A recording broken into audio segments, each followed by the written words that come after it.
Bonjour à tous, bienvenue sur ma chaîne Grand Club FCB. Si vous êtes nouveau sur ma chaîne, n'hésitez pas à vous abonner.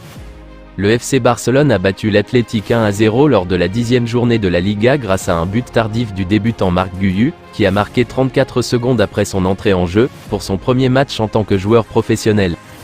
Magnifiquement lancé par Joao Félix dans la profondeur, l'attaquant de 17 ans a remporté son face-à-face avec Unai Simon en le trompant avec calme d'un joli plat du pied. 82e, 1-0, un but qui permet au Blaugrana de revenir à un point du Real Madrid, à 6 jours du Classico.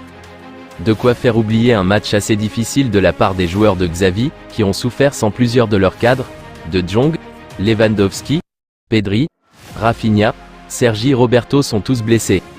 Les Catalans souligneront sans doute des décisions arbitrales approximatives, mais c'est surtout le manque de réalisme, notamment de la part de Ferran Torres et Fermín López, qui aura pesé.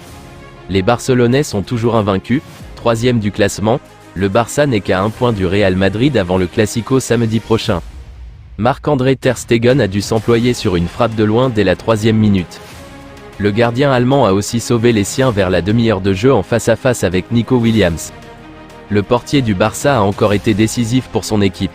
Nouveau clean sheet. Joao Cancelo a eu un gros impact rapidement en distribuant un centre parfait pour Joao Félix à la 10e minute. Ses appels, ses dribbles, ses interventions ou ses centres, tout était précis et pertinent. Il remplissait presque tous les rôles de son couloir avec facilité.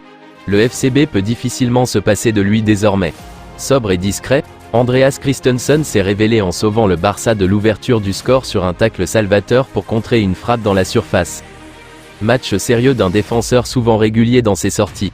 Un rock athlétique et précis. Inigo Martinez était serein, appliqué et sans fioriture. En seconde période, le défenseur ibérique a passé un cap en étant encore plus décisif par ses relances longues soignées. Une d'entre elles a créé le but de Marc Guiu dans le temps additionnel. Alejandro Balde a rarement des opportunités de débordement ou de centre. L'international espagnol se sort toujours de situations difficiles par sa vitesse et son placement serein. Un travail serein en défense, mais sans transcendance en attaque. Oriol Romeu a toujours quelques lacunes techniques et dans la relance. En revanche, il est précieux par son physique et son placement pour couper les actions. Dans la créativité, c'était évidemment difficile de lui demander plus que le peu qu'il a accompli. Il a été vite sorti à l'heure de jeu.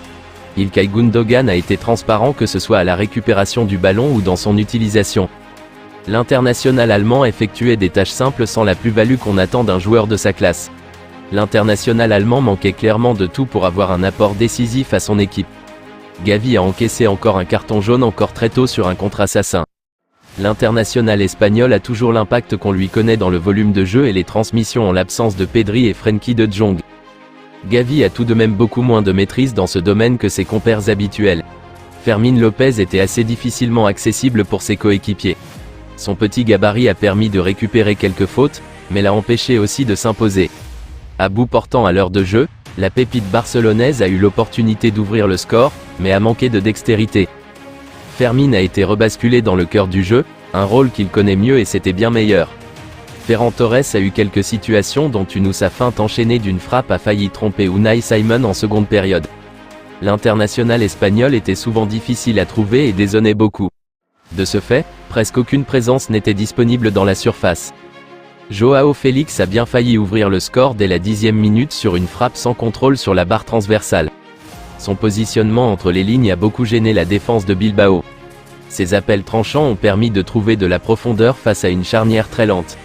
Félix a encore tenté sa chance sur une frappe des 16 mètres bien arrêtée. Dribble et vitesse, il y avait tout sauf un acte décisif jusqu'à la 80e minute. Sa passe parfaite a permis à Guiu de marquer. Je vous remercie d'avoir regardé ma vidéo, n'hésitez pas à vous abonner pour plus de contenu similaire.